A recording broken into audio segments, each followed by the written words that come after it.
राजाईनं चंद्रभागेच्या पात्रात त्या बाईला सांगितलं, बाई या मालकासोबत सोयरीक जमिण्यासाठी जगाचा बाप आलता ग, जगाचा बाप आलता, विश्वाचा बाप आलता ग बाई, पंढरीतला मालक आलता ग बाई, काशीतले मालक आलते. तर ती बाई म्हणली, काशीतले मालक कवा आले? पंढरीतले मालक आले की त्यांच्या डोक्यावर काशीवरचे मालक आहेतच. काशीतल्या मालकांची पिंड पंढरपुरातल्या मालकाच्या डोक्यावर आहे. जरा भान असल्यासारखं पंढरपूरला जायचा. निघाले आपले कसे विते चालले म्हणून मी चालले. निघली दिंडीमध्ये, शेंगदाण्याच्या पुड्या घी, राजगुऱ्याच्या वड्या घी आणि घाल थैलीत. आभाळानं राजगुऱ्याच्या वड्याला पाणी सुटलं आणि शेंगदाणे फुगले, थैलीतून उगले. थैलीतून भैमुग उगला, थैमुग थैलीतून चालली पंढरपूरला.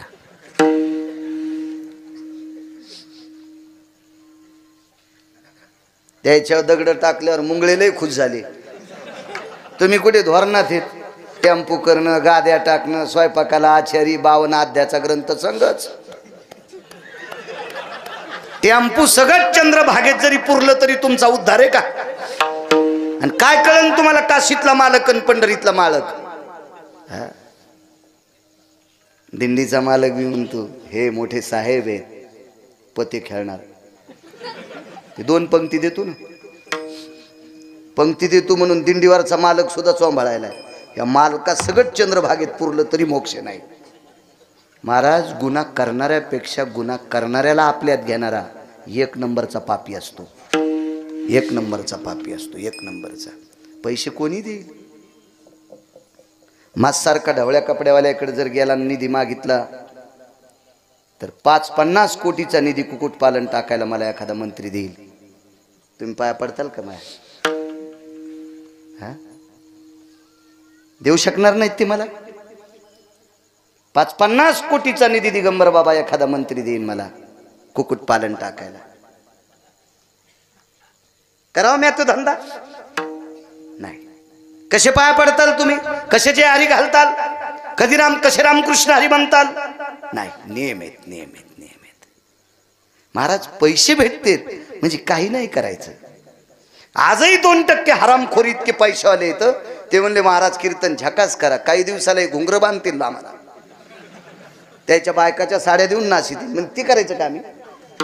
बरं ठीक आहे, अशा चुकीने पैसे कमवलेले ते किती, काय अर्थ तरी काय त्या गोष्टीला? नाही.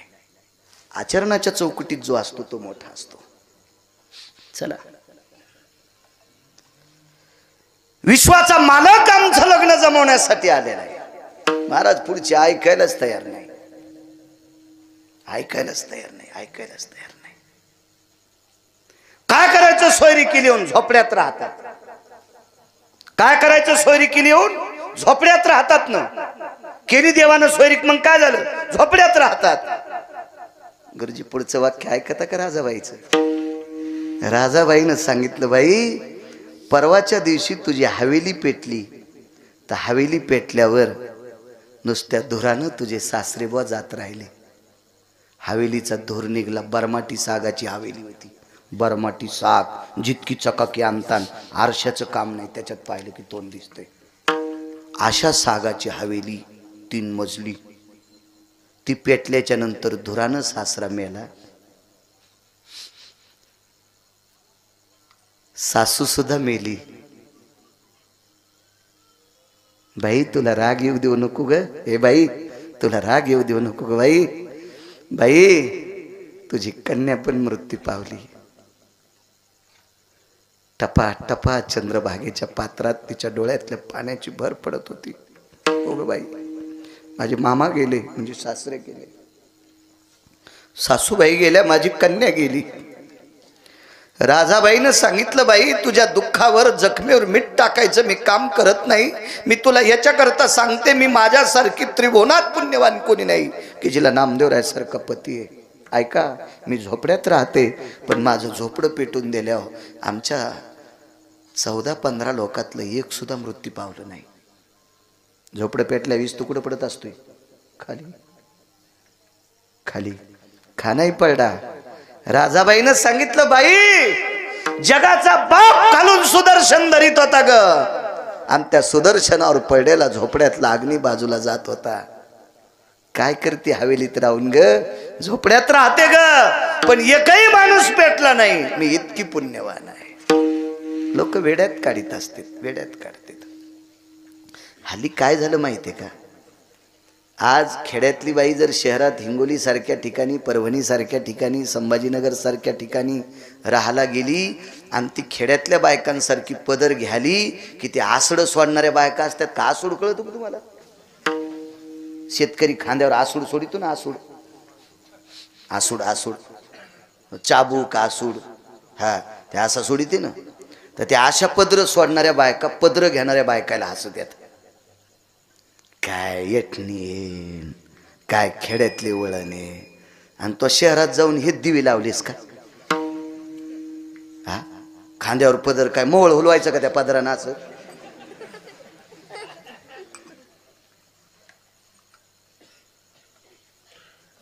एके दिवशी, हे 4-5 दिवसाचीच गोष्ट आहे, आमची टरबूज गेले रानात. ते टरबूज चांगले झाले. तर 36 टन ज्या गाडीत टरबूज बसते ते गाडीचा मालक बिचारा आपला आलं, ते व्यापारी, ते चांगला माल आहे वगैरे वगैरे वगैरे. ज्यानं आमच्या रानात टरबूज लावले त्याला मालिक मालिक मालिक मालिक करू लागले. त्यानं आमच्या रानात लावले टरबूज आणि मी धोत्रावर, आपलं धोत्राचा असा गोळ धरला आणि चलू लागलो. काही नाही.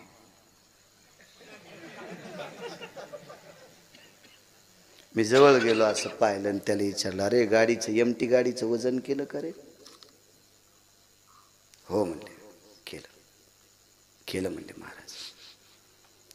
ते बाया ते टोपले घेऊन आले, बाजू हटो. ते मला म्हणाले बाजू हटो. हो, मग आमचं रान ज्यानं केलं का ते कानात म्हणलं, ये तो खेत के मालिक है. अच्छा, आप पंडित जी. यांना तिकडंच चोंभाळा. तिकडं फक्त धोत्रान गोळ केला. म्हणजे इतक्या ह्या हरामखोरा अवलादी झाल्या, धोत्रावाल्याला किंमतच देईन त्या भडव्या अवलादी. पण धोत्रावाल्यानं एक एक टायमाच्या भाकरी खाऊन जमिनी कमवून ठेवल्यात. पॅन्टीवाल्यानं जरा जरा लाजा नदीला टांगू नका. धोत्रावाल्याचा अनादर करू नका. धोत्रावाल्याला किंमत आहे. धोत्रावाल्याचं चित्र असल्याशिवाय भारत देशातली नोटच चलत नाही. म्हणून या शहरात गेलेल्या बायका आधुनिक पद्धतीचं पाश्चिमात्यीकरण, विदेशीकरण, ते फार फार सुपिकता झाली म्हणून त्यांच्या डोक्यावर काजू उगायलेत. हो, जमिनीत लावायचं कामच नाही आता. काही दिवसाला बैंगन येऊन डोक्याला म्हणजे बरं आहे, म्हणजे काट्यानं खाजू खाजूच हंडी व्हायची.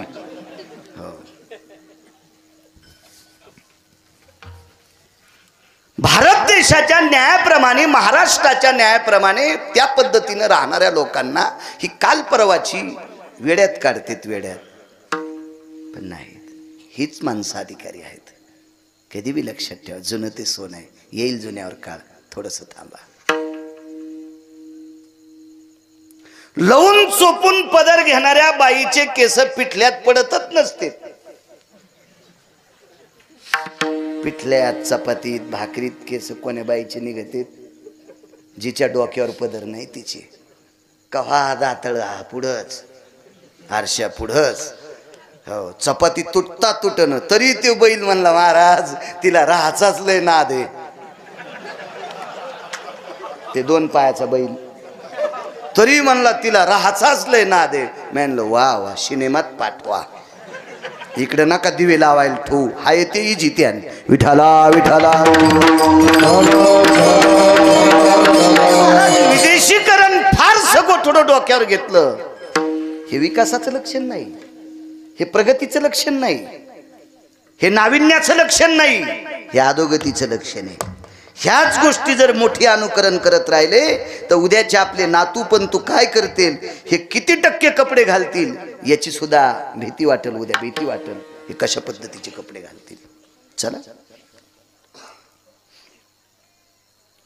बाईनं सांगितलं, माय तुझी हवेली पेटल्याच्या नंतर सासू सासरे गेले, तुझी एकुलती एक कन्या गेली ग बाई. लक्ष्मी स्वरूप कन्या गेली. आमच्या झोपडं पेटलंय तरी पण अग्नी बाहेर पडतोय. विटेवरचा मालक सुदर्शन धरतो आणि विस्तू बाहेर टाकतो. इतकी पुण्यवान आहे मी. मला नामदेवरायासारखे पती प्राप्त झाले. किती मोठा अधिकार, किती मोठं नाविन्य, किती मोठं वैभव. वेड्यात काढते साध्या लोकांना. अख्ख्या मंगळवेढ्यामध्ये आणि पंढरपूरमध्ये परिसरात चर्चा झाली. गोनाबाईचा नामा वेळाय, दगडाला कपडे घातले. आणि नामदेवरायांनी ही 15ला 15 दगड, प्रकाशराव बिडकर, ती दगड आपल्या देवघरात कोंडून ठेवली. जिथं देवाचं अधिष्ठान जनाबाई राहतो त्याच्या झोपड्यात, तिथं कोंडून टाकले. दोरी बांधून टाकली, कारण कवाड थोडं असतं झोपड्याला. आणि बाबा मंगळवेढ्याचं भांडार सांभाळून आले आणि बाबांना सांगितलं, बाबा हे उधारी न देणारे हे इथं कोंडून टाकले. काय कोंडलं होतं? कसराव दगड, दगड कोंडले प्रकाशराव, दगड. काय वानवात न पुरे वानिया, दगड कोंडली. बरीच लोक बघायला आली, बरीच लोक बघायला आली. तुम्हाला एक सांगू का? जी माणसं अपघात पाहायला जाते ती माणसं मातीला जात नसतात. एक लक्षात ठेवा. एखादा व्यक्ती जर विहिरीत पडून मृत्यू पावला ना, तर पाहायला हजारिक लोक जातील. त्याच्यातले मातीला किती येते ते सांगा. म्हणजे लोकांना आघात पाहायचा छंद आहे. हो, त्याला आतिषबाजी काही असा शब्द आहे ना. म्हणजे अतिताईपणा ऐकायचा नाद आहे, अतिशोक्ती पाहण्याचा नाद आहे, कर्तव्याचा नाद नाही. काही पडलेल्या माणसाचा शिल्पी घेते, नामकं घेते, लगेच टाकते ना, असं झालं तसं झालं. अंत्यविधीला कोण जातोय? कोण नाही, कोण नाही, कोण जात नाही. एखादी गोष्ट काही घडली ना, इतकी बघायची संख्या. गोनाबाईच्या नामानं म्हणजे दगडच कोंडलेत, म्हणे दगडच कोंडलेत, दगडच. अख्खा परिसर बघायला. दामू शेटी येता येता रस्त्यान म्हणजे वा वा वा वा वा, काय मुलगा आहे. कपडे दगडाला घातले आणि ते दगड पैसे देत नाहीत म्हणून कोंडून टाकली. नुसती मान खाली घालत घालत आले. विटेवरच्या मालकाला विचारलं, देवा काय संसारात जगिन्य माझ्या मांडलंस रे. घरी आल्याच्या नंतर नामदेवरायांनी सांगितलं, बाबा ही बघा, ही गिऱ्हाईक इथं कोंडून टाकलंय. दोरी होती रक्ताची केलेली, रक्त म्हणजे धोतर होतं, त्याची दशी फाडीन त्याची दोरी ती ताटवा बांधून गाठ सोडल्याबरोबर आतमध्ये पाहिलं, 15ची 15 दगड सोन्याची झाली. 15ची 15 दगड सोन्याची, 15ची 15. आता चेष्टा करणाऱ्या हरामखोरायला वाटत होतं या दगडातला इतका तरी आपल्याला द्यावा, खुडून तोडून फोडून इतका तरी द्यावा, एवढा तरी द्यावा, म्हणजे पप्याच्या माईला मी नॅकलेस करीन, असं वाटत होतं यायला. गोनाबाईनं सांगितलं, नामा अरे गरीब गिराईक आहे, मोठमोठी लोक पैसे बुडीतेत, गरीबाला कोंडून काय फायदा आहे, त्याच्या घरी नेऊन घाल, पुन्हा दगड टोपल्यात. आता चांगल्या चांगली श्रीमंत नामदेवरायाच्या माग डोंगराव कुठं टाकीत येत. दिगंबर बाबा आपल्याला घ्यायचे, ते घेण्यासाठी माणसं पळायलेत. नामदेवरायाच्या टोपल्यात येत तोपर्यंत दगड दगड होते, पण सोन्याचे होते. आणि नामदेवरायाच्या टोपल्यातून खाली पडले की दगड दगडाची झाली. कोणाची ताकद आहे? या संतांची. म्हणून तुकोबा भगवान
शक्ती महाराज लोकांची.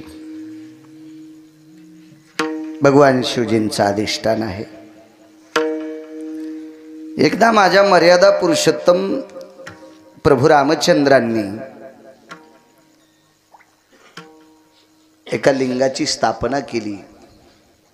त्याला रामेश्वर म्हणतात. बरोबर आहे. रामेश्वराची स्थापना रामांनी केली म्हणून रामेश्वर नाव. कोण्या राज्यात येते?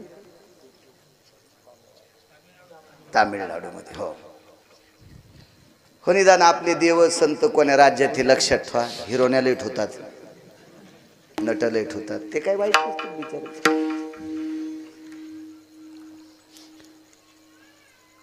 पण ते पाहिल्याने तुम्हाला पुण्य कुठं प्राप्त होईल? मोल देऊन या नटाचा तो वेश.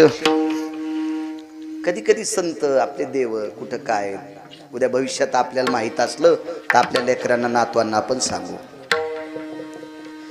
रामेश्वराची स्थापना केली. अडचणी किती पहा. मर्यादा पुरुषोत्तम रामचंद्र ज्या वेळेला रामेश्वराची स्थापना करायची ठरली त्यावेळेला जंगलात आहेत. प्रभू रामचंद्राकडे माझ्याकडे जे रुमाल आहे का एवढा सुद्धा रुमाल नव्हता प्रभू रामचंद्राकडे तोंड पुसायला. इतका पण अंगाव जे कपडे होते ती झाडाची साल होती. मला कपडे द्यायचेत, किती दिवस नेसवायचेत किंवा कोण्या दिवशी दुसऱ्याच्या हाताने नेसवायचे हे दिवस लक्षात असेल ना. त्याला शेवटचा दिवस म्हणतात. आणि त्या कपड्या सगळं पेटून देतात किंवा दफन करतात. हा शेवटचा दिवस आहे. हे ज्याच्या हातात आहे त्याला तोंड पुसायला सुद्धा रुमाल नव्हता. कशी प्राणप्रतिष्ठा करायची शिवजीची? सोबत एकच व्यक्ती आहे लखनलाल. मर्यादा पुरुषोत्तम रामचंद्रांचे बंधू शेषशाही भगवान एकच. बाकी सगळे पशु आहेत गुरुजी, सगळे पशु. 18 पद्म वानर, 72 कोटी रीस आणि 56 कोटी गोलांगोल. आता मागे कळसाचा कार्यक्रम झाला. विद्वान ब्राह्मण आमंत्रित केले, पूजा मांडल्या होत्या, इथं हवन कुंड केले. फार मोठा कार्यक्रम झाला, छानसा. मंदिर नवीन बांधलं, सगळ्या गोष्टी. किती खर्च, किती गोष्टी. पण आपल्याला शक्य होतं ते. बाजारपेठ जवळ आहे, मोठी मोठी दाते आहेत, यजमान आहेत, पैसे देणारे, धान्य देणारे. तिथं कोण होत? अस्वलाईन काय देवा? रिस म्हणजे अस्वल, गोलांगुळ वानराची एक जात आणि वानर काय देवा यांनी हे सोबत आहेत. आणि तिथे प्राणप्रतिष्ठा करायचं मानस माझ्या मर्यादा पुरुषोत्तम रामचंद्रांचं झालं. आणि तेवढ्या लोकांमध्ये स्वतःच्या मानवी भावाला न सांगता, मानवी फक्त लक्ष्मणजी होते, त्यांना न सांगता अस्वलाच्या कुळातल्या वयस्कर व्यक्तीला सांगितलं. त्या व्यक्तीचं नाव होतं जामवंत. जामवंताला सांगितलं. जामवंतजी महाराज, जामवंताला जी, जामवंतजी म्हणल्याच्या नंतर जामवंतानं जी म्हणायचं. आणि जामवंतानं प्रभू रामचंद्राला प्रभू रामचंद्र म्हणल्यावर प्रभू रामचंद्रानं जी म्हणायचं. कारण जामवंत हे प्रभू रामचंद्राच्या आजोबाच्या काळातले होते. इतके वयस्क होते, इतके वयस्क होते. जामवंतजी जी जी प्रभू जी जी भगवान शिवजींची स्थापना करायची. मला शंका सुद्धा विचारली, गरज नाही सांगायची पण सांगतो.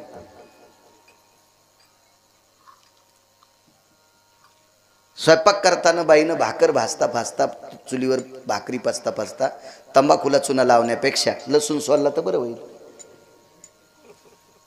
समज भाकर आता तयार पचायली आणि वेळ एक फालतीवरती करायला, तितक्यात लसणाच्या कातळ्या सोडायच्या, फोडणीला कामी येतील. मोहऱ्याजवळ घ्यायच्या, फोडणीला कामी येईल. पण भाकर पचूस तर टाइम कुठं घालायचा म्हणून तंबाखूला चुना लावला. कुठे नाही तसं. चांगल्या कामासाठी जरसा वेळ खर्च करतो.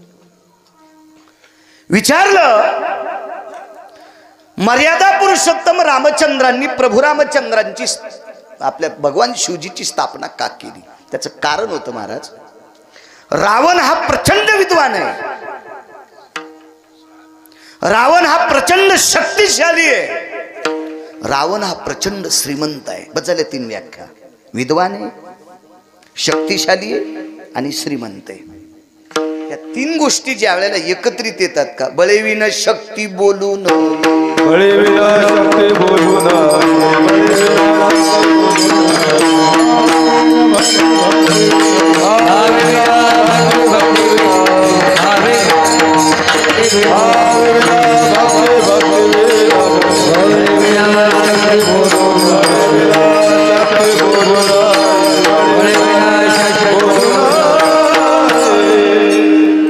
जी गोष्ट आपल्याला अवगत नसती ती बकबक करणं मूर्खपणाचं लक्षण आहे. बळेविन शक्ती, प्रचंड विद्वान रावण. मला सांगा, बंदुकी वाल पुढे उभं आहे, ते म्हणलं मी तुला हाणतो, आणि इकडचा म्हणला थांब तुला एका फटक्यात पाडितो, काठी घेऊन कवा जाशील, त्याने ते बटन दाबल्याबरोबर मरण. मूर्खपणा आहे. बळेविन शक्ती बोलू नये. बोकड्याची शिंग वाढे गुरुजी, शिंग जरा लांबच वाढे, बोकड्याची शिंग जरा शिल्लकच वाढे. काही लोक कशाचं वजन टाकतील काही मिळच नाही. एक जण असा वजनातच धोतर झोडून गाडीची चावी असा हालीत आला, गाडीची चावी असा हालीतच आला. तर म्हणलं ती हातातून निष्ठली तर मग डोळा फोडीन, नाही तर पुढच्याचा फोडीन. तुला मग खपतच नाही म्हणे. अरे म्हणलं तू न खपण्याचा आणि याचा काय संबंध आहे? हा, तुझी लायकीच काय न खपण्याचा विषय काय नाही. म्हणला तू जिरवायसाठीच गाडी घेतली. मला म्हणला तू जिरवायसाठीच गाडी घेतली आणि चल बघायला. मित्रच होता. मी बघितली गाडी, म्हणलं चांगली. चांगली म्हणजे चांगली म्हणावंच लागन तुला. नाही बरं, चांगली गोष्ट आहे, चांगलीच म्हणलं. मी मुंबईला गेलो तर आम्हाला गाडी घ्यायला आली एक. विठला विठला विठला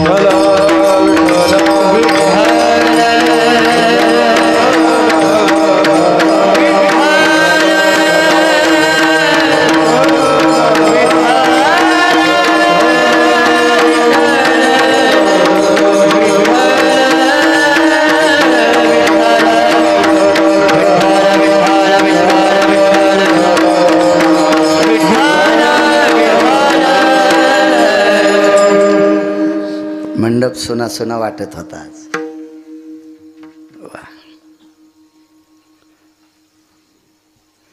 अध्यात्मातली माय आमची.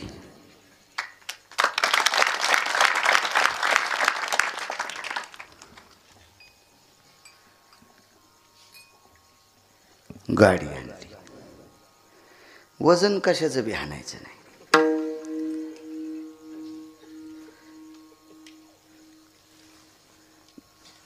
हार वरून टाकला, हार असा वरून टाकला आणि हाराकडं पाहिली आणि पुढचीला हळीत कुकू लावायली. तिच्या डोळ्यात गेलं बोट. म्हणजे तिला सांगायली मग हार पाय, पण तिनं तिचा हार पाहिलाच नाही. ती म्हणली हार, ते म्हणली बँटेकचा आहे. तुला कस काय कळालं? आमच्याच दुकानातून ते नवऱ्याने घेतलाय. वजन कशाचं आणतील काही मिळच नाही. तुम्हाला एक सांगू का, परमार्थातल्या लोकांना सोन्याचे अंगठीचे याचे त्याचे गर्व नाही करायचे. कारण गर्व त्यानं करावा, त्यानं फक्त घरचं खावा. कारण 5 किलो जरी सोनं गिरगावकरानं घातलं तरी आज वैजापूरची भाकर खाची बाळ्या तुलाही ध्यानात ठेवी. तुलाही श्रीमंत आहे ना, तर घरच्या रानात भजन करून पप्याच्या माईला डबा सांग. भिकार चोट कुठला लागला बोट हलवायला पंक्तीनं, इथं कडी वाडा आणि इथं शिरा वाडा, यम इथून भात तोडीन तो इथून. येडावणी करायला का सुंबळ्या? विठाला विठाला. आज आपल्या लोकांनी वजन फक्त आचरणाचं टाकायचं. दिगंबर बाबा विद्वत्तेचं पण टाकायचं नाही. कारण विद्वत्तेचं वजन चांगदेव टाकायला गेलते. विद्वत्तेचं वजन बाबाजी चांगदेव टाकायला गेले ज्ञानोबारायकडे. चांगदेव साधे नव्हते बरं, ते 64 काय होते हो. आणि विद्या किती मग? वा वा वा वा. याच्यानंतर पुढच्या वर्षी तुम्हाला आणि विकासरावलाच फेटा बांधायचा आणि मी ऐकायला बसन. आनंद एका गोष्टीचा आहे, दोन का होत नाही पण हिरे निवडे. विठाला विठाला 64 कलावत असणारे चांगदेव. आपल्याला एक तरी कला आहे का? आपला सगळा कलकलाच. आणि असलीच आपल्याकडे एखादी कला तर काय पप्याची माय जागोय पुरती, दुसरं काय आपल्याकडं. 64 कलापैकी एक कला आहे सोनारानं 60 पद्धतीनं सोनं चोरावा. 6 वर 0 अश्विनी ट्रेडिंग कंपनी. 6 वर 0 60 पद्धतीनं सोनं ज्याला चोरता येते त्याला सोनार म्हणतात. हे चांगदेवाकडनं शिकायचं, चांगदेवाकडनं शिकायचं, चांगदेवाकडनं. महाराज शब्दाची फेक याला सुद्धा एक कला म्हणतात, कला. आपल्याकडं हरभऱ्याच्या पिठाला चून म्हणणं ही पुराणातली भाषा आहे, आपली पवित्र भारत देशाची भाषा आहे. कठाण म्हणणं ही पुराणातली भाषा आहे. हा, बेसन म्हणणं हे हलकटपणा आहे. विठाला विठाला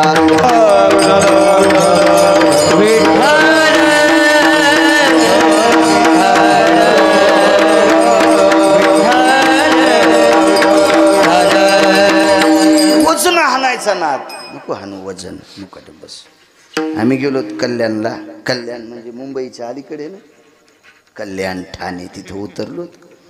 एक जण गाडी घेऊन आला. आम्ही येणंच गेलतो ट्रेननं. गाडी घेऊन आल्याबरोबर मग आपण गिरगावकर का? हो मीच गिरगावकर. फेट्यावर वेगळे दिसतात. हो तसा दिसतो फेट्यावर बी, टोपीवर तर असा दिसनच ना. आता फेट्यावरचं आणि टोपीवरचं फरक राहणारच नाही. बरं बरं म्हणले. वा वा वा चला. म्हणलं कुठं? तुम्हाला जिथं कीर्तन आहे तिथं मी घ्यायला आलोय, मला पाठवलंय, माझ्याकडे काम सोपवलंय तुम्हाला न्यायचं. बरं बरं बरं. ॲटो केला का? ते म्हणले नाही गाडी आहे माझ्याकडे. मला वाटलं ॲटोत घेऊन जाईन. तिघं होतो तर आम्ही सोबत. ते जे किली फिरीत आलतं का, गाडीची किली 7 लाखाची गाडी होती ना, असं फिरू लागलं. अजून नाही कर्ज फिटलं तिच्यावरचं, अशी फिरू लागलं माझ्या पुढं. हो हो. मागच्या हप्त्यात मी 2 पोते हरभऱ्याचे पैसे दिले आणि 1 हप्ता फेडलाय. आणि ते मायावर किली फिरू लागलं, अशी अशी केली. मायाचकडे तरी कुठं पैसे होते, झालं ते हरभरे म्हणून जमला मेळ. अशी किली फिरू लागला. ते सोबतच. ही माझीच गाडी आहे. त्यानं बटन दाबल्याबरोबर 10 बाऱ्यात टॉय टॉयच किलो गाडी ना. रे बापरे, कायच करा. तो मधात बसल्यावर किती काढ होती काय माहिती. बसलो तर आतमध्ये तो काय नरम गिरम सगळं पद्धतशीर असा चोपून बसलो मी. म्हटलं आपला धक्का लागावा, दररोज उघडावा, नाही तर वरचं उघडावा. कोणी कोणी उघडत होती ती गाडी भारीची. आमच्या संघचं म्हणलं इतकं काऊन चोपायला? म्हणलं केवढ्याची असन रे? ते म्हणलं भाव नाही माहीत गडे, पण गाडी जरा महागाईची दिसती. म्हणलं तुझ्या गाडी इतकी? ते म्हणलं याच्या टायरातच आपली गाडी येते. जाऊ द्या, इतकी जिरली तरी बस झालं. मी समोर गेल्याच्या नंतर म्हणलं दादा गाडी केवढ्याची? म्हणले 2.25 कोटीची. म्हणलं तर मेला बाळ्या, 10 जन्म भेटले तरी 2.25 कोटीची गाडी भेटते का बाळ्याला? म्हणलं दादा काय काम करतात? काही नाही म्हणे, कंपनीत नाही, कुठं नाही, काय नाही. ईदभर पोटाची खळगी भरण्यासाठी टोल नाक्यावर टाळ्या वाजितो. टाळी वाजित नाही, टोल नाक्यावर टाळ्या. तो या महाराष्ट्रातला, भारत देशातला तृतीयपंथी बांधव होता. त्याने ईडभर पोटाची खळगी भरण्यासाठी गुरुवर्य टोल नाक्यावर टाळ्या वाजवावा आणि 2.25 कोटीच्या गाडीत बसावा. आमच्या संचालन म्हणलं याची जिरी तू का? मग काय जिरी तू बाळायची, जिरी तू का? पण आपल्या लोकांनी असे वैभव नाही आणायचे. आपल्या लोकांना आचरणाच्या मस्तीत राहायचं, आचरणाच्या मस्तीत. महाराज चांगदेवाकडे इतक्या कला. महाराज एकाच भक्तीच्या कलेनं चांगदेवाला पार जिरून टाकलं. काय ताकद. चला सांगतो पुढे योग भेटला तर. प्रचंड श्रीमंत रावण, हा नादी लागायचं नाही मोठ्यांच्या, प्रचंड शक्तिशाली रावण आणि प्रचंड विद्वान रावण.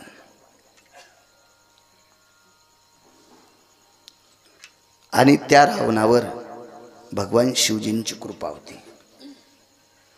मर्यादा पुरुषोत्तम रामचंद्रांनी गुरुवर्य जामवंतजीला सांगितलं, जामवंतजी एवढा मोठा श्रीमंत विद्वान आणि शक्तिशाली रावण, आणि बाकीच्या पदव्या जाऊ द्या चुलीत, पण मुख्यतः रावणावर शिवजींची कृपा आहे, आणि या रावणासोबत भांडण करणं बळविणं शक्ती आपली ताकद नाही. आणि रावण भांडण केल्यावर मारल्याशिवाय सीता देत नाही, इतकं बी खरं होतं. मर्यादा पुरुषोत्तम रामचंद्रांना माहीत होतं. आणि आपण जर बिना सीतेची गेलो तर आपला पुरुषार्थ पिढ्यांदात मातीत जातोय, असं रामचंद्रांच्या लक्षात आलं. म्हणून जामवंतजीला सांगितलं आपल्यावर सुद्धा शिवजींची कृपा व्हावी, म्हणून समुद्राच्या तीरावर एका ज्योतिर्लिंगाची स्थापना करायचं ठरवलं. जामवंतजीने सांगितलं कल्पना गोड आहे, संकल्पना चांगली आहे, आपण शिवजीची स्थापना करू. पण मर्यादा पुरुषोत्तम रामचंद्रांनी सांगितलं पुरोहित कोण आहे, मंत्रोच्चार. सगिरिजाय स्तपते पाशुपतारुडाय दंडाधिमुंड भयस्थितानां येन त्रिशूलोतिर्धारयो मुंडदंडा भयंजनो आरुडादि कैलासाधियो यद्गंगां शिरसा बहु. कोण म्हणायचे मंत्र? विघ्नहरा सर्वस्तुतां गणानं त्वां गणपतिः ततां सुतीश भयज्जायं नाशादि विघ्नाय. कोण म्हणायचे ते पौरोहित्य कोण? जामवंतजीनं सांगितलं प्रभू आपल्याला अंतःकरणात भाव झालाय शिवजीची स्थापना करायची. काय वानवातानं पुरेवानी, संतांची ताकद किती मोठी याच्यावर सांगतोय. आणि मग मी आणतो ना एखादा पुरोहित. आणि त्या ठिकाणाहून जामवंत एका गावात पोचले, त्या गावाचं नाव आहे लंका. लंकेत जामवंत आल्याच्या नंतर इतकी राक्षस खळबळली, हाना धरा बांधा. कारण गुप्तचरांनी सांगितलं हा प्रभू रामचंद्राच्या पक्षातला आहे, प्रभू रामचंद्राच्या पक्षातला. महाराज भवतालची इतकी येड्यावानी करीत येतं, मोठाले सगळे एक असतात.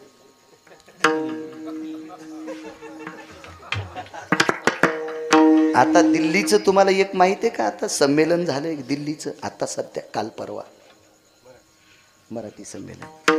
या संमेलनामध्ये देशाचे पंतप्रधान शरद पवारांना पाण्याची बॉटल हातात देतात. चष्मे काढून बघा ना जरासा व्हिडिओ. मोठी माणसं इतका मोठ्यांचा आदर करत असतात. हे दात पडलेले कुत्रे कोणाला आडसत, पुढच्याचं रगत निसत नाही, याच्या हटाळीचं रक्त निघल्याशिवाय राहत नाही. हे खालचेच कुत्रे, याला डस त्याला डस आमक्याला डस. महाराज मोठ्यांचा आदर्श घ्या, मोठी मोठी असतात. हा बायको सतार भाईच्या मिरच्या तोडायला आणि मुसलमानाच्या घरच्या मिरच्या कष्टानं तिनं आणल्या आणि त्या ठेशा संग भाकर खातू आणि विमानात फिरणाऱ्याची खाली चेष्टा करतो. त्याचं काय करे? तू ह्या बोखंडी उपडन विमान एखादी येड्यावनी कशाला डोकं लाई, तू कोणाची चेष्टा करायची? मोठ्यांचा आदर्श घ्या, मोठी मोठी असतात मोठी. महाराज रावण 65 पायऱ्या उतरून खाली आला. आतापर्यंत रावण कोणाकरता खाली उतरला नव्हता, फक्त जामवंताच्या करता खाली उतरलाय. आणि रावणाच्या नगरीतले म्हणले धरा हाना मारा. रावण म्हणला ए शांत बसा, माझ्या आजोबा पंजोबांचे मित्र आहेत, आजोबा पंजोबांचे मित्र आहेत. खाली उतरल्याबरोबर वाकला रावण, पण जामवंतानं उजवा हात वरचीवरीच घेतला. नका म्हणले, तुम्ही पाया पडू नका माझ्या, तुम्हाला प्रणाम. आणि आलिंगन दिलं, कडकडाटून आलिंगन दिलं. चुटकी वाजल्याबरोबर खुर्ची टाकली सोन्याची. पधारिये, बैठिये, आसन ग्रहण करिये. अरे जामवंताला कोणाला जामवंत म्हणायचं?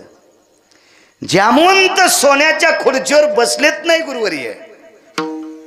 जामवंतानं विचार केला, मी ज्याचं भजन करतो त्याच्या अंगावर झाडाची साल आहे, आणि सेवकानं सोन्याच्या खुर्चीवर बसणं, चंद्र सूर्य येतोपर्यंत पूर्वज थुकतील.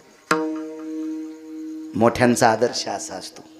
मोठ्यांचा काही काही तर बाबा महाराजाला गादी टाकल्यावर त्याच्या मांडीवर बसून पुढची काजू वाढायची तयारी.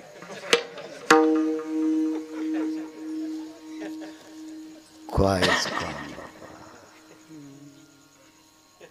मर्यादा सांभाळायच्या. माझ्या माईंनो, हा महाराष्ट्र मर्यादेचा आहे. हा महाराष्ट्र पुरुषार्थाचा आहे. तो स्त्रीत्वाचा असेल, तो पुरुषत्वाचा पुरुषार्थ असेल. पुरुषार्थ आहे. महाराज सासऱ्यांच्या पुढून जाताना डोकं भरून पदर घेणे ही माझ्या महाराष्ट्रातल्या माईची मर्यादा आहे. मर्यादा आहे. हा तुमच्यासाठी हरिपाठ आहे, हा तुमच्यासाठी गाथा आहे, हे तुमच्यासाठी शिवपुराण आहे, हे तुमच्यासाठी रामायण आहे, हे तुमच्यासाठी भागवत आहे. घरातल्या सासऱ्याचा आदर करीत नाही, महादेवाला बेल वाहती, शेपुडी कुठली. हे ती मेंढी, ती शेळी, कोण मानेन तिला? ज्येष्ठांचा आदर करणं हा सर्वात मोठा पुरुषार्थ आहे. तुम्हाला एक माहिती, काल परवा आमच्या सारख्या कीर्तन करणाऱ्याला जुन्या लोकांचा कटाळा येतोय. भडव्या, तुला लाज वाटायला पाहिजे हरामखोरा. गिरगावचा बाळू, तू काल परवा कीर्तनात पडलास. तुझ्या अगोदर परंपरा कोणीतरी इथपर्यंत आणली होती, याची लाज ठेव. मागच्या जुन्या लोकांनी जर परंपरा इथं नसता आणली तर तू कुठं काय पाकिस्तानमध्ये गेला असता का नमाज पाडायला? आम्ही मोठ्यांचा आदर करणं हा पुरुषार्थ आहे आमचा.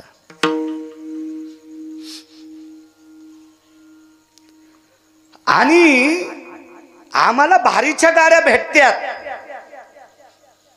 आणि मागच्या परमार्थिक जुन्या लोकांना भारीच्या गाड्या नाहीत. याचा अर्थ आम्ही मोठे नाहीत असं नाही बरं का. मला सांगा, आपल्या बापदाद्याच्या काळामध्ये बऱ्याच सासा बैलगाडीनं दवाखान्यात गेल्या. कधी कधी चिखलाच्या रस्त्यात, आदळा आदळीच्या रस्त्यात बैलगाड्यात म्हातारी बाळंतीण झाली त्या काळात. आणि सुनाला जर 70 लाखाची गाडी बसायला असेल तर सुन लई शहाणी आहे का? कंटुले, तू 70 लाखाच्या गाडीत जरी हिंगोलीला जात असशील, पण तू ज्याच्यासाठी कुंकू लावतेस तो पांदीला बैलगाडीत जन्माला आलाय, याचं भान ठेव. कुठे जन्माला आलाय तो? बैलगाडीत जन्माला आलाय तुझा मालक. काट्या कुट्याच्या रस्त्यात बैलगाडीत जन्माला आलाय. मग रस्त्यामध्ये बैलगाडीनं काट्या कुटात याच्याही पलीकडे सांगतो, 2.5 किलोमीटरचा रस्ता गुरुवर्य खराब, आणि पावसाळ्यामध्ये बैलगाडी सुद्धा वढणं. म्हणून बाजाला लाकडं बांधले, पुढं 6 आणि मागं 6. एक पाऊल रवायचा आणि दुसरा उपसायचा, आणि बाळंतींनी ती जवळच्या खेड्यात. आणि हे चिखलावर खांद्यावर बाज घेतल्याच्या नंतर वरून लेकराच्या रडण्याचा आवाज आला. म्हणजे खांद्यावर बाई बाळंतीण झाली चिखलात. आणि ते पोरग कलेक्टर झालं. आता ह्या कलेक्टरची बायको झिपरी लई शहाणी, का जिनं बाजावर कलेक्टरला जन्म दिलाय ती शहाणी. जुन्याला कसं विचारता येईल महाराज? नाही सरता येईल जुन्यांना. मोठ्यांचा जे अपमान करतेत का, ते हरामखोरायचा दिवा लय दिवस चमकतच नसतो. विठाला विठाला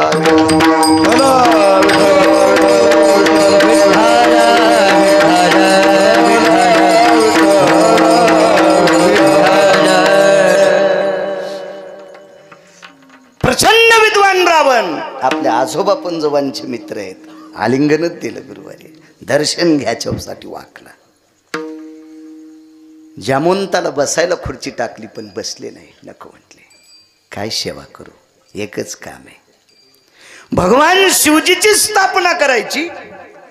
आणि भगवान शिवजीची स्थापना करण्यासाठी पुरोहित नाही. रावणाने विचारलं ठिकाण, समुद्राचं तीर आहे.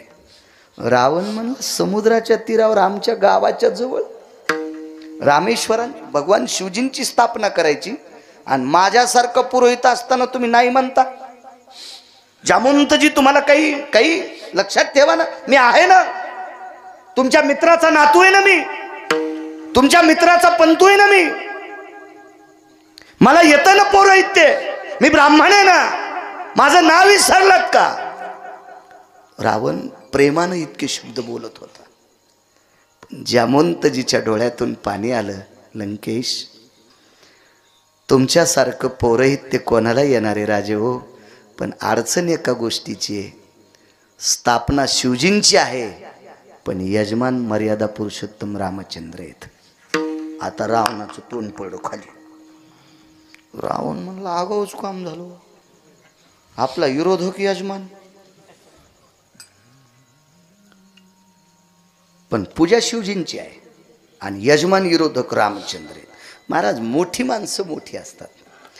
रावणानं सांगितलं जामवंतजी, माझ्या आजोबा पंजोबाचे तुम्ही मित्र आहात आणि माझ्या अंतःकरणाच्या देवतेची स्थापना करायची. अंतःकरणाच्या देवतेची. गुरुजी एक लक्षात ठेवा, म्हणजे तुम्हाला शिकवायला असं नाही का, माय काय लायकी तुम्हाला शिकवायची, पण आपल्या वारकरी संप्रदायाचे संस्थापक अध्यक्ष कोण असतील तर भगवान शिवजी आहेत. आपल्याला त्यांच्यामुळे भजन करता येते. हा पक्वात त्यांचाच आहे, पक्वात त्यांचाच आहे, वारी सुद्धा त्यांचीच आहे. मला उद्याचं कीर्तन मागत होते तुम्ही, पण महिन्याच्या वारीला असतो पंढरपूरला, त्याच्यामुळं मग इथलं कीर्तन करून मग कधी जायचं? दशमीला संध्याकाळी रस्त्यात कुठं असलं ते एखादं कीर्तन करून तिकडं जातो, पण इकून जाऊन मग दूर होत आहे, त्याच्यामुळं मग आजचं मागितलं, नाही तर उद्याचं जास्त विकासराव मागत होते. माफ करा, त्याच्यामुळं दिलं नाही उद्याचं. ही जी वारी आहे ना, ही शिवजींचीच आहे. संप्रदायातलं जे जे आपण भोगतो का गुरुजी, ते सगळं शिवजींचं आहे. एका जनार्दनी वैष्णव शिरोमणी महादेव, शिरोमणी महादेव, शिरोमणी महादेव,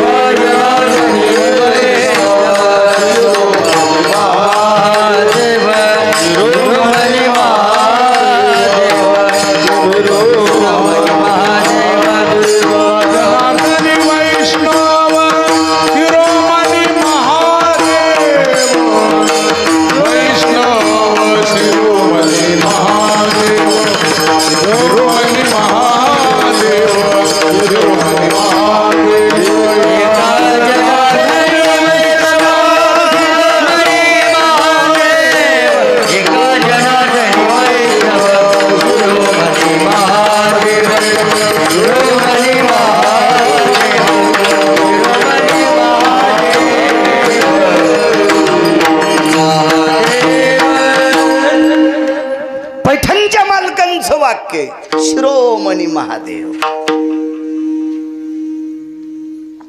आणि रावणानं सांगितलं माझ्या अंतःकरणाची स्थापना आहे.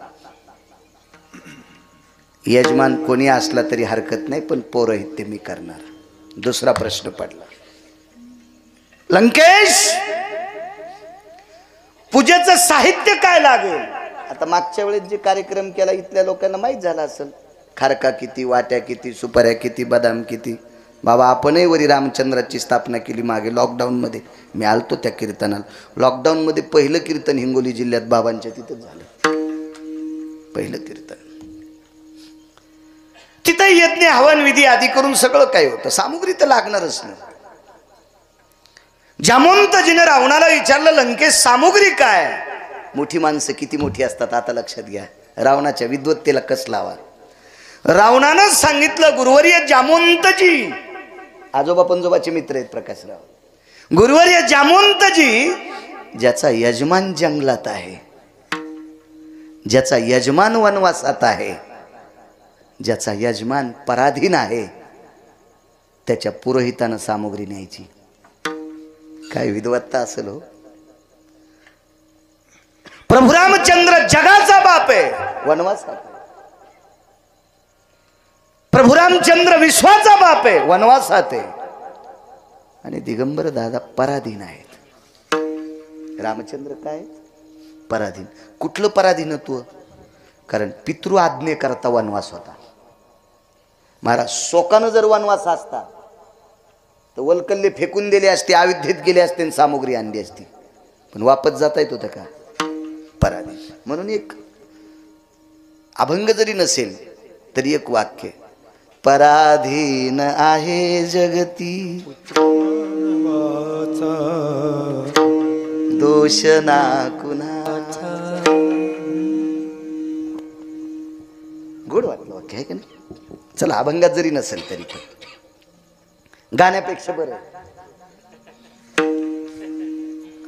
गाण्यापेक्षा बरं. पराधीनत्व आहे, वल्कल्यधारी आहे. दुसरी चौथा मुद्दा एक आहे, ज्याचा यजमान यती आहे, ज्याचा यजमान योगी आहे, ज्याचा यजमान तपी आहे, ज्याचा यजमान मुनी आहे, त्याच्या पुरोहितानं सामुग्री आणली पाहिजे. हे फक्त रावणाकून शिकायचं.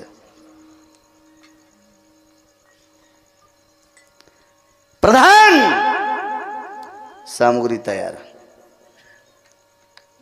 बाबाजी जामवंताचे डोळे रडत नव्हते, हृदय रडत होतं. हृदय. काय रावणाची विद्वत्ता आहे. काय वानवाता न पुरेवानी. टाइम संपला ग.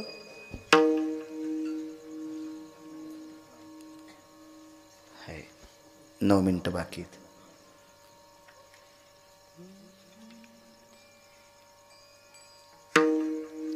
व्हा पुढं तुम्ही. जामवंतजी गेले, सामुग्री पाठवली, पूजाच्या देवता स्थापन केल्या आणि पाट 3 पाठिले. एक स्वतःला बसायला. 52 चंदनाचा पाठ होता. मी फक्त पुराणातच नाव पाहिलं, 52 चंदन. असं दिसलंच नाही, असं दिसलंच नाही. असं दिसलं असतं तर त्याच्यातली फाळी कापून आणली असती, खुडून आणली असती, आणि जे माझे डॉक्टर मित्र आहेत त्याला दिली असती. कोणतं तापीचं पेशंट आलं की त्याच्या कपाळाला लावायची, चल भाकरी. उकळत्या तेलाला थंड करायची ताकद त्या चंदनात येतं. ताप का नाही पळवायचं ते? हो. ललाट स्पर्शाना मिती भावनी हा ज्वरा तिजा येते नैवम गांजा कसम लिखितम. हो, नैवम गिरगावकर लिखितम. इतकी ताकद. हे 3 पाट आणले सोन्याच्या फिरके त्याला. रावण स्वतः एका पाटावर प्रभू रामचंद्र बसले. पण रामचंद्रांच्या बाजूला एक पाट टाकला. रामचंद्रांना शंका आली, हा पाट कोणाला टाकला असेल? बायको तर एकच आहे आणि ती याच्या ताब्यात आहे. अशोक वाटिकेत याच्या ताब्यात आहे ना. मग या पाटावर कोण बसणार? आणि कोणाची हिंमत आहे प्रभू रामचंद्राच्या बाजूला पाटावर बसायची? शंका 8-9 येतात. 2 सांगतो तुम्हाला. प्रभू रामचंद्राला 2 शंका. आपल्याकडं यजमानाच्या हातात कंगन बांधित असते आणि त्या कंगनातल्या पुढचा दोरा त्याच्या पत्नीच्या हातात बांधित असते. आधी यजमानाच्या बायकोला नसते बांधित. आधी यजमानाला लग्न झालेलं असलं तर त्याला बांधित असते. मला वाटतं लग्नाच्या बाबतीत पण असंच आहे. मंडपात जाऊस तर नवरदेवाच्याच कपाळाला बाशिंग असते. अंकल तुमचं बी असंच झालं असेल ना? विकासराव मी होतो ना तुमच्या लग्नाला, असंच झालं. मग नवरदेवाचं सोडून नवरीला देते. आधी नवरदेवालाच असते. रामचंद्राच्या हातात कंगन बांधून अर्ध कंगन हातावर ठेवलं आणि पाठ बाजूला. तर प्रभू रामचंद्राने विचार केला, हे अर्ध कंगन तर पत्नीला असते, पण याला काही प्रश्न करावा आणि याला राग आला ते निघून जायचो. आणि मग कोण शिवजीची पूजा करील? काहीच नाही बोलले. तरी पण आता चंदन. तिलकंज महत्पुण्यम पवित्र पापनाशनः अक्षिदंज महत्पुण्यम पवित्र पापनाशनः असे मंत्र वगैरे. यजमानस्तो ललाटम प्रपटले, असा सुंदरसे मंत्रोच्चार असतो तो. मी म्हणत नाही आता. पण कार्डावर असल्यामुळे ते डिलीट होत नाही ना. 27 वर्षापूर्वी करत होतो, 27-28 वर्षापूर्वी. आता नाही. मेमरी कार्ड चांगलं दिलं मालकानं, डिलीट होत नाही ते. आणि मग रावण उठले. आता रावणाला आरुतूर बोलायचं नाही. आज रावण लय धोरणात आहे. आज रावण लय धोरणात आहे. नाही तर मेरी याच रावणाला रावण्या पण म्हणत असतो. आज नाही, आज धोरणात आहे रावण. शहाण्या शेतकऱ्यानं बैलाला चाबूक त्याच दिवशी उभा राहावा. एक तर दांडीवर पडावा, त्याला आत पडणं म्हणते. नाही तर बाहेर पडलं त्याला शिवळावर पडणं म्हणते. नाही तर उरफाटून घेणं म्हणते. नाही तर बसणं म्हणते. तवा शेतकऱ्यानं चाबूक खाण्याचा दिगंबर झाला. पण बैल जर असा दोरीत चलत असेल तर चापकाला हातच लावायचा नाही. तरी माणसं पाहिल्यावर घातलं दुसऱ्याच्या हळदीत. काही लय नाद असतो. चांगलं घोडं चलू लागलो, मस्त तिसऱ्या चालीत घोड टाक टाक टाक टाक टाक टाक टाक टाक टाक घोडं. आणि पुढं चौकात माणसं दिसले की टाच आणली, गेलं घोडं बाराशीत. हे खालीन घोडं वरून. आणि मग घोड्याला म्हणलं तुम्हाला कवाच पाडीत नव्हता ना आज काऊन पाडलं. ते म्हणजे तुम्ही कवा टाचा हानीत नव्हते ना आज काऊन हाणले. मी चांगलं चलू लागलो ना, काऊन टाचा हाणल्या. आज राहून धोरणात आहे ना. त्याच्यामुळे आपण बी त्याला कशाला टाच आणायच्या. धोरणात आहे रावण. रावण उठले, घरी आले.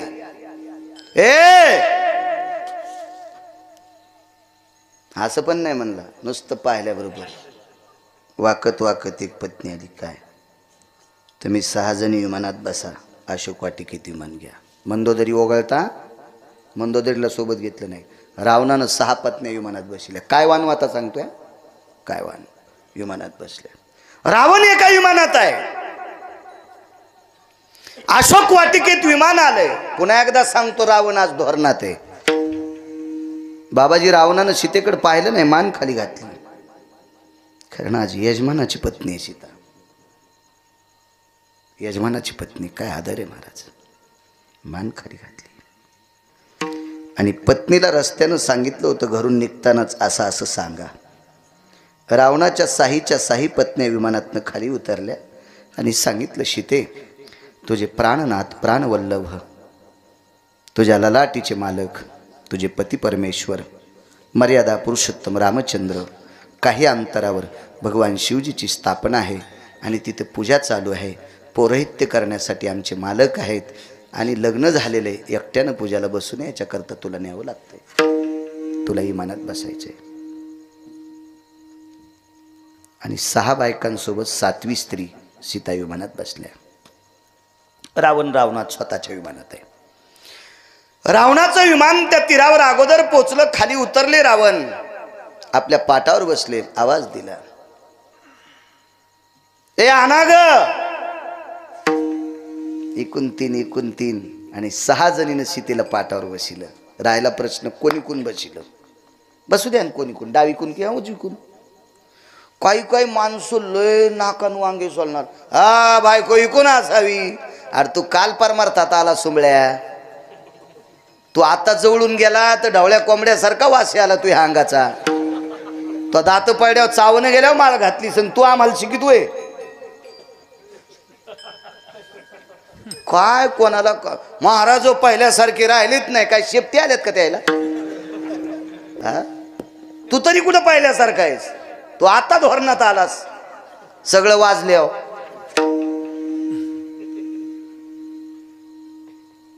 तेव्हा एखाद्या पुरोहिताला एखाद्या विद्वानाला अपमान तर करायची आपल्यात ताकद नाही, पण माहिती नसणारी गोष्ट शिकवायची सुद्धा आपल्यात ताकद नसते. वारकरी संप्रदायाच्या दंडकानुसार पत्नी डावीकडे असावी. आईसाहेब सुद्धा दोघांच्या डावीकडे होत्या.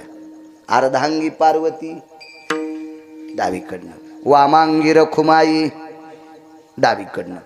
आणि पुराणाचा जर दिलासा घेतला शास्त्राचा वेदाचा तर उजवीकडनं सुद्धा बायको बसवता येते पूजेला आणि डावीकडनं सुद्धा बसवता येते. कारण दोन्हीपैकी एक अंग पतीचं असतंय. हे मधात कार्य करायचेच नाही. चला पुढे. आईसाहेब बसल्याबरोबर प्रभू रामचंद्राला वाटत होतं आपण रावणावर काय ओवाळून टाकावा. पूजा आटपली आणि पूजा आटपल्याच्या नंतर दक्षिणेचा संकल्प सुटला. काय होतं उद्याला? रुमाल नाही तोंड पुसायला, काय द्यायचंय? बाबाजी पाणीच खाली पडत नव्हतं. रावणानं सांगितलं आशीर्वादाचा आशीर्वाद देऊन टाका. तुमचा जो संकल्प आहे का त्याच्यात आशीर्वाद देऊन टाका. तर प्रभू रामचंद्राने विचार केला, याला मारण्यासाठी शिवजीचं बळ मागून घेतलंय, याच्यासाठी शिवजीची इतकी आटोकाट भक्ती आहे आणि याला देऊच काय. आणि ज्या शिवजीची स्थापना केली त्या शिवजीनं 7 कोटी घराचं गाव सोन्याचं दिलंय आणि आपण काय द्यावा. बरं जंगलात येत आपण. रावणानं सांगितलं ज्याचा यजमान जंगलात आहे तिथं पुरोहितानं त्याला काही मागायचं नसते, काही मागायचं नसते, काही मागायचं नसते. ठीक आहे, सुटला संकल्प. पण पत्रकार लय भयानक बोलणारे असतात. पत्रकार काय प्रश्न करतील काय सांगताच याचं नाही. मी त्या काळातले सांगायलो, आताच्या मला काय घे नाही, आपल्याला काही ज्ञान नाही त्याचं. पण त्या काळातली सर्वात 1 नंबरचं पत्रकार कोर असेल तर श्रुती नावाची पत्रकार होती. आणि या श्रुती नावाच्या पत्रकारानं प्रश्न केला, लंकेश आतापर्यंत जे जे पौरोहित्य केलं तिथून दक्षिणा घेतली, इथून दक्षिणा का घेतली नाही. रावणानं सांगितलं, श्रुती माते, पैशाची मालकीन लक्ष्मी ज्याची पत्नी आहे, अशा लक्ष्मीचा पती ज्याचा यजमान आहे, त्याला मागायची काय गरज आहे. त्याला मागायची काय गरज आहे. श्रुती शांत. श्रुतीनं तिथून विमान काढलं, समुद्राच्या तीरावर विमान आला आणि प्रभू रामचंद्राला प्रश्न केला, जगदानंद कंद जगतपती, रावण कशाच्या बळावर आणला. प्रभू रामचंद्र म्हणले, आपल्या बळावर रावण येत नव्हता. बायको देत नव्हता तर येत होता का. बायको देत नाही तर येतो का देऊ. आपल्या बळावर नाही. विमान अशोक वाटिकेत गेले. सीता वापस नेली बरं पुन्हा. दिले रे गेले ते, त्यानं वापस नेली. प्रभू रामचंद्राला वाटलं आता पूजेला आणलं आपल्यालाच देतं का, तर रक्तपात करायचं कामच नव्हतं. गुरुवारी त्यानं पुन्हा वापस नेली सीता, अशोक वाटिकेत नेऊन ठेवली. श्रुतीचं विमान पुन्हा तिथं. आई साहेब बोल माय, रावण कशाच्या बळावर आणला. तिने सांगितलं, मला काही माहित नाही. मला त्याच्याच पत्न्या न्यायला आल्या, मी पूजा केली, त्याच्याच पत्नीने पुन्हा इथं आणून डांबून ठेवले राक्षसनीच्या दाताचा वास घेत. त्या राक्षसनी का पेढा खात होत्या, का बासुंदी खात होत्या, का त्या घी चावल खात होत्या. त्या राक्षसनी झोपी गेल्याच्या नंतर असे तोंड इचकून झोपायच्या, तर त्याच्या खिंडीतलं मांस खाऊ खाऊ उंदर बोकेवानी झालते. त्याच्या थोतरायचा वास किती येत असेल. आणि अशा राक्षसनीच्या वासात मला डबल आणून ठेवले. आणि माझ्यासाठी रावण कशाला येतो. विमान पुन्हा लंकेत. लंकेश, रावण म्हणला, आलो पत्रकार. बोला श्रुती माते बोला. मर्यादा पुरुषोत्तम रामचंद्रांची फौज पाहून, मर्यादा पुरुषोत्तम रामचंद्राची शक्ती पाहून मरणाच्या भीतीनं तुम्ही रामचंद्रांचं पौरोहित्य करण्यासाठी गेलात. तोंड सांभाळून बोल म्हणे श्रुती.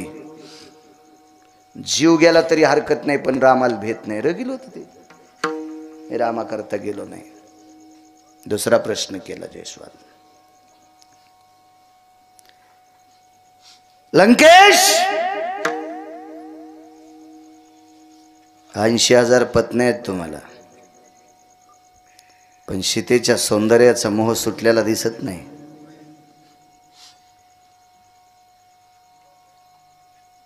घोंगडेच ना आणणं तुमचं.